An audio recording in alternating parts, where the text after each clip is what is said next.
So let's talk about Flock.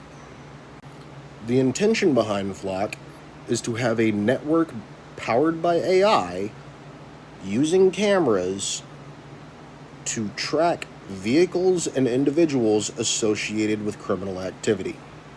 The reality is that, quite frankly, the technology for that isn't there. The accountability for that isn't there. What do I mean by this? I mean, there have already been dozens of arrests made based off of false positives. There have already been officers caught using Flock to just straight up stalk people. So whereas I can get behind the idea, I cannot get behind what it is currently. Why is it that these false arrests are made based off of faulty information? Because AI is still faulty. The large language models behind it still are not at a point of reliability to where you can do this. And you may notice I'm not too concerned about the surveillance aspect. It's because we're already there. There's already a camera at every traffic light you see.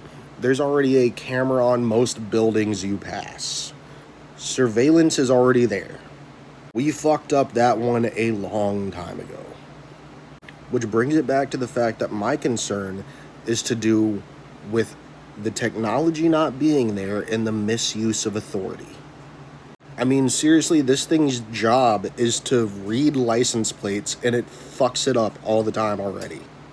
And there's going to be officers, there have already been officers who are so fucking lazy that they just type it into the system and go, okay, I'll go arrest that person without even looking at the picture to see if it's true. There's already been a woman who was arrested for being a porch pirate in a neighborhood she had never even been to. There's already been a mother of two who has been pulled out of a car and put on the ground along with her kids for a kidnapping she never committed. And what's the response from the founder of Flock when people raise concerns about this? To call them domestic terrorists? Really? In the vein of intellectual honesty, I will go ahead and say he has walked that statement back, but the fact that he made the statement in the first place is a problem. And again, I'll say, the idea behind this is a good one on paper, but real life cannot be simplified to what you can put down on paper. And whereas I don't really support destroying private property, I also find myself supporting DFlock because, quite frankly, this is a massive overstep.